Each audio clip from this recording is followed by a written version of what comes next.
Hey everyone, my name is Taryn and thank you so much for stopping by my channel, Nicole Flower House. This channel is all about my cut flower garden and I grow cut flowers here in Zone 7B in North Carolina. Today I just want to walk through the garden with you and show you a few things that have changed throughout the week. This chamomile has started to put on blooms. I still want to cut this and try a vase life test on it with the blooms. The greenery did pretty well when it was in this stage or even this stage. It wasn't super consistent though. Some of them looked nice and some of them flopped. So I'm not sure what the trick may or may not be, but these flowers are super cute. So I want to try some with the flowers as well. This oregano is absolutely huge and it's taking over my mums. My mums are also planted in here, so I really need to go through this and take some of it out. These stems are long enough and strong enough right now to use as greenery, so let me see if I can get one out. Okay, I got one, not the cleanest break off the bottom. What I just do is take the bottom section of leaves and strip them off. And then this is perfect to put in arrangement. It adds a nice layer of greenery and texture, and also it smells really good, which is something I like to include in my bouquets, is something that smells nice. I'm getting more blooms from these marigolds.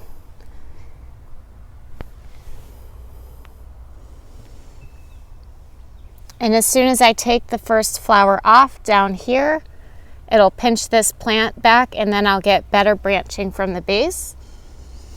I didn't pinch these plants up front because I wanted them to bloom sooner.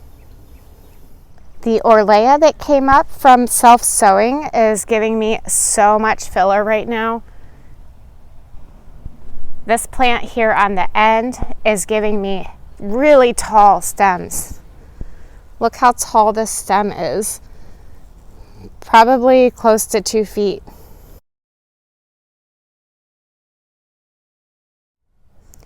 The anemones are giving me a few blooms here and there.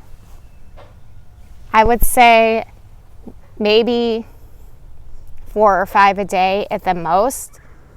Here is an update on all the seeds. These are baby's breath and crest mixed together. I'm not sure which is which, so we'll both have to find out together later on once they start sending up shoots and blooming. The ranunculus are definitely about done. I'm getting maybe a stem or 2 a day at the most. This is a little grouping of crest that I planted. I don't know if you remember from a previous video, I had a bunch of crest overseeded in a pot and I just plopped it in here. So it looks like I will get some usable stems on this.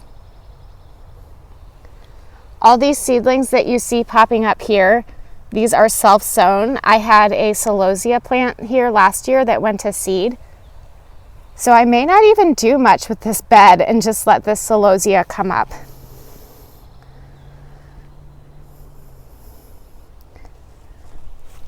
Here's some more.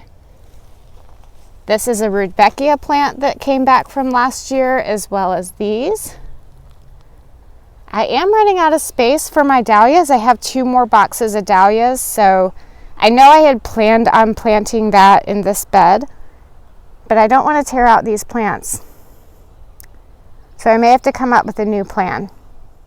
When I have leftover potting soil from transplanting seedlings, I like to put it in my garden beds to kind of add a top dressing or an amendment to the soil. So that's all that this is. I have dahlias planted in here and nothing's coming up yet. But this is a squash plant of some kind, either a pumpkin or a squash that has self-sown. So maybe I'll leave that there. I really enjoy leaving things that volunteer in the garden and letting them grow. It's fun to see the surprise and what they turn out to be. And in my mind, that plant is going to be really hardy since it came up on its own. Here is my miracle yarrow. It has buds on it, so I'm going to get blooms soon. This Yarrow did not bloom for me last year because it was buried by my Jewels of Opar, and I just didn't really rediscover it till the end of the season. So it's definitely been through a lot, so I can't wait to get flowers on these. These ones are all white, but the seedlings I have planted in here are the Summer Berries collection. So we'll get some color from those. And again, I have celosia seedlings popping up everywhere. This is my Cafe au lait dahlia that continues to come back. I keep missing parts of the tuber when I move it each fall, so we'll have this again right here. This one is not nearly as big as the ones back here. You guys, I can't even describe to you how surprised I am at how big these are already. These feel like nearly full size. I say this every year, but I'm going to say it again. I need to get some kind of support in here fast. I was going to change my corralling system up to be more like Laura from Garden Answer, where she just had one row of twine or string line basically that she staked each plant up to individually. But I'm worried in this bed that I've already missed the boat on that. I may have to do some individual staking. I don't like doing that because there's a chance you could pierce the tuber and cause the plant to die. But I think I am at that point where this is just already out of control, and it's only May.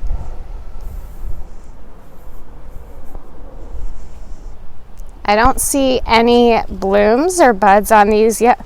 Oh my gosh. You guys. That is a bud. This is crazy. I can't believe that.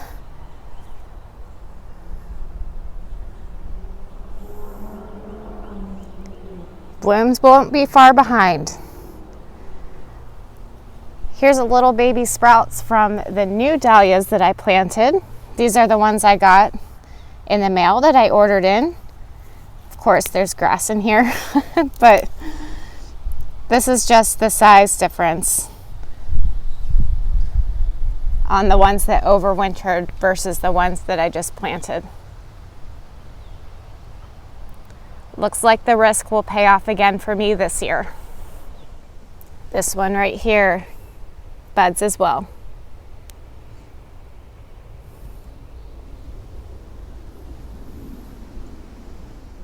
Now I'm going to take you through the rose garden, and I have a ton of blooms. It looks like the David Austin roses are giving me their first flush. This is Desdemona.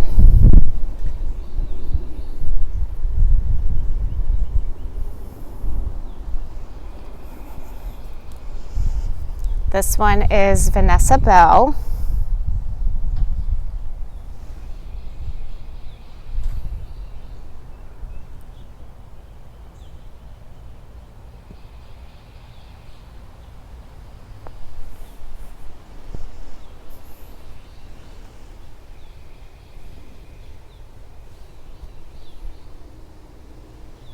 I can't really remember what this one is. I think it's Charles Darwin. This one confuses me every year because the blooms are just a different color, it seems like, no matter what I do every year. And I know at one point it had such bad fungal disease that I cut it way back to the ground. And sometimes I've read that when you do that, that it can start blooming the color of the rootstock instead of the grafted part. So maybe that's what's going on.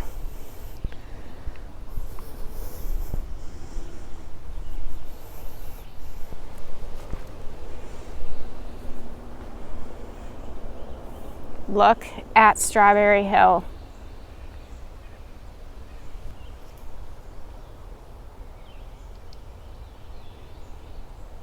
Just sprays of buds everywhere.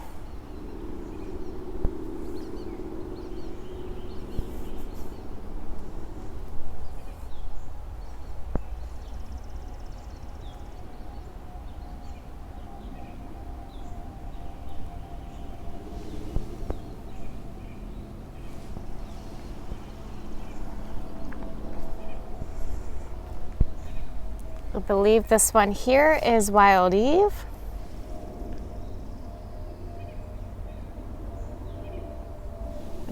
It's like a peachy apricot. So beautiful. This one is called England's Rose. This bright, bright pink. Love this one. This one didn't do very well last year. It's kind of small compared to the rest, but I have faith that she'll rebound this year and put on lots of growth. This is my transplanted peony from my grandmother. It does have one bud, it looks like. When you cut the blooms, you can rinse the ants off of them and it's not a big deal. There is still lots of nice green foliage on my new roses. There's only 2 that look like this that probably aren't going to do anything. 2 in the back, that is. There's 2 more in the front of the Honey Dijon roses that look like that as well.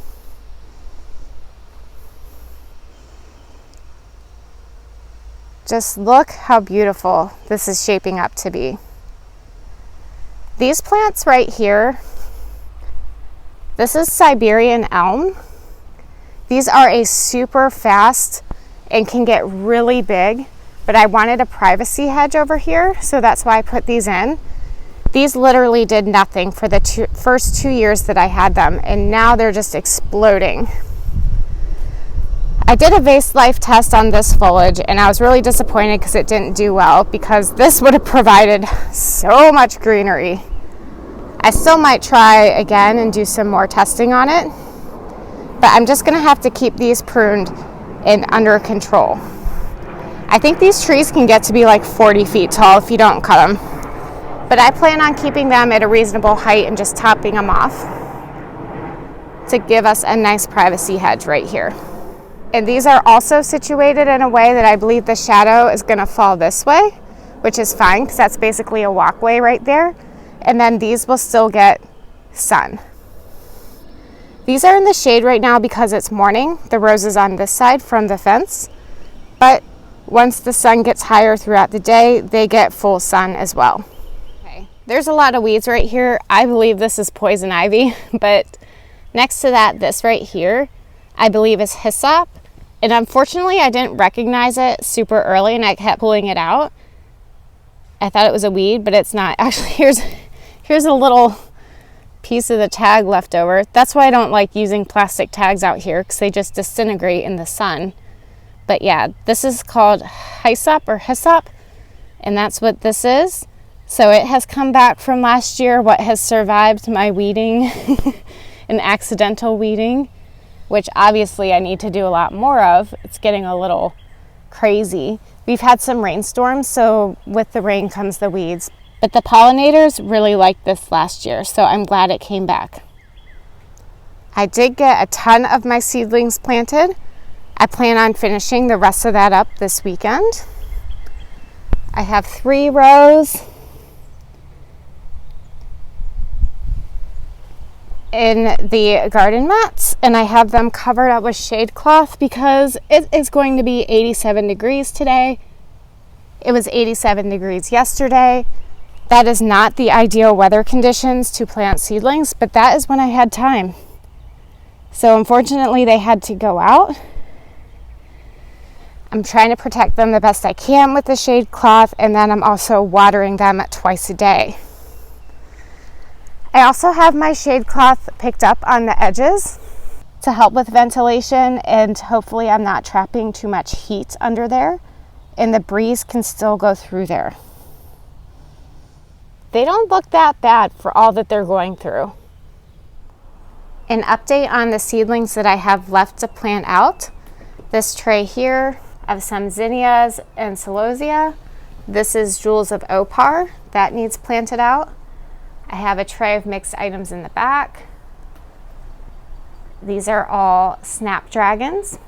I have a tray of celosia left over here. These ones aren't quite as far along because they're basically what I thinned out from my trays. So they may need to sit here a little bit longer. I also have some zinnias up here that need to go out. I have one tray of basil, and I have this tray of eucalyptus. And in addition to those seed trays, I have one box of dahlias left, and then I'm gonna get a pretty large order of plugs from Farmer Bailey. I have a tray of eucalyptus plugs, hypericum, and also Lizianthus on the way from them. I don't know if you can see them that well through the bars, but here are the sunflowers, looking good. I didn't want to undo my temporary gate situation. I don't have time to make a gate, so right now it's just frost cloth kind of blocking the entrance to this tunnel. I have another piece down there at the end. This is my strategy to try to keep deer out of here. So far it's working. This is my earliest planting of Snapdragons, and it looks like they might bloom soon. I'm really happy about that. These plants are not pinched because I wanted them to bloom earlier. These are also Snapdragons, I thought, but they're kind of short. Oh, baby's breath? I don't know, guys. Maybe it's baby's breath. It's good for the tag. The tag's almost completely bleached out, but I'm pretty sure that says baby's breath. It's good to observe your plants and learn what they look like when they're babies, because sometimes it's really hard to tell.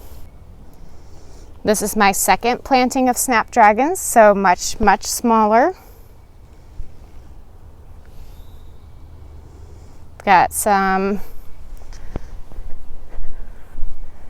what are those? These are status and some straw flower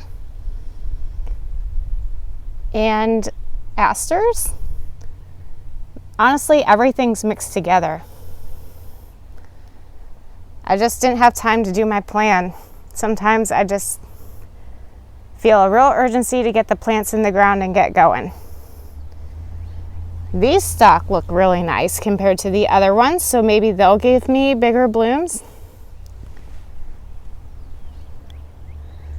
I've used a few of these. They're okay. I thought they might put on a little more color in the center. They're very green, which is fine for filler, but nothing too exciting. Here's one lonely calendula that's gonna bloom soon. I was just filling in a hole. What are these? These look awesome.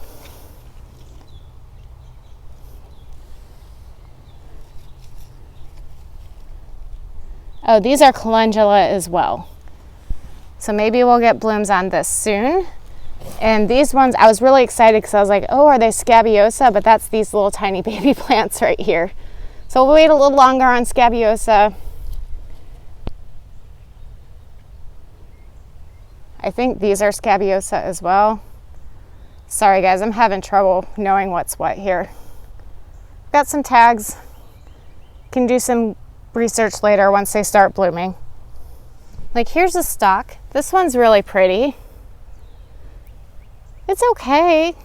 It just doesn't look like the pictures, I guess, online. This patch of poppies is continuing to bloom. I'm getting a few more colors now. Here's a red one, and I really like this orangey one. It's pretty. And I'm still getting the yellow. Oh, it looks like this bachelor's button has its first bud on it. My Lizianthus are continuing to grow nice and tall. I feel like that is a good sign this year. Especially these ones, look. That looks really good. Still all greenery, but I'm very hopeful I'll get blooms off of these. My peonies are continuing to put on buds, and I have to admit to you guys, I've been cutting them. I know you're not supposed to, but I can't help myself. I've been collecting a whole jar of them in here for Mother's Day, which is only a few days away, so I'm glad I have these. They'll look so pretty with my ranunculus, I have a few tulips still, haven't used those since the last time I showed you.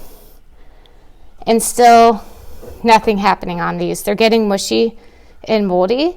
So either I'm gonna start over, or if I have some that aren't moldy, I might put them in soil to see if that helps. That's a bummer. I really wanted that to work. Some of these lavender plants have tons of flowers, and I really think that I will try to make a wreath or two for my Mother's Day display at the shop. It smells so good. I wish you could smell it.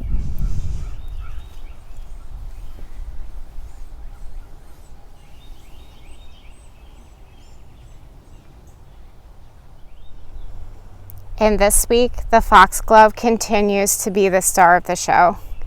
It is just a beautiful rainbow of color out here, and I can't believe it. They're so gorgeous, and I just can't get enough of them. I just come out here and stare at them, pull a few weeds out of here when I'm, down here looking at them. There's a lot of weeds, but these Foxglove are just amazing.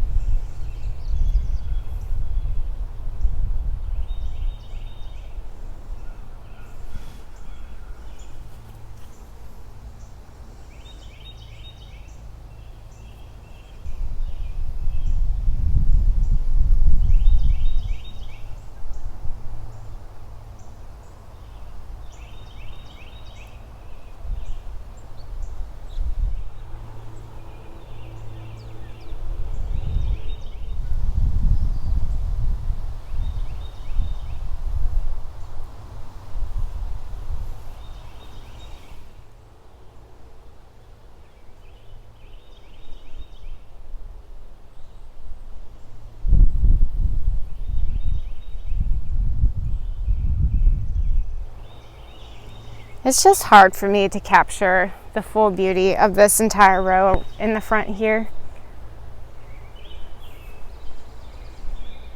The Foxglove with the peonies and the eucalyptus and the trees.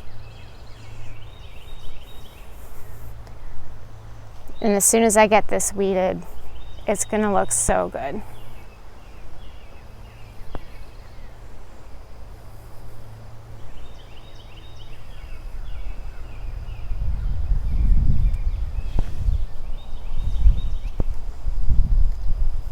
Well, that is all for today's garden update. The best way you can support me and my channel is to subscribe and share it with your flower loving friends. I'll see you next time. Bye.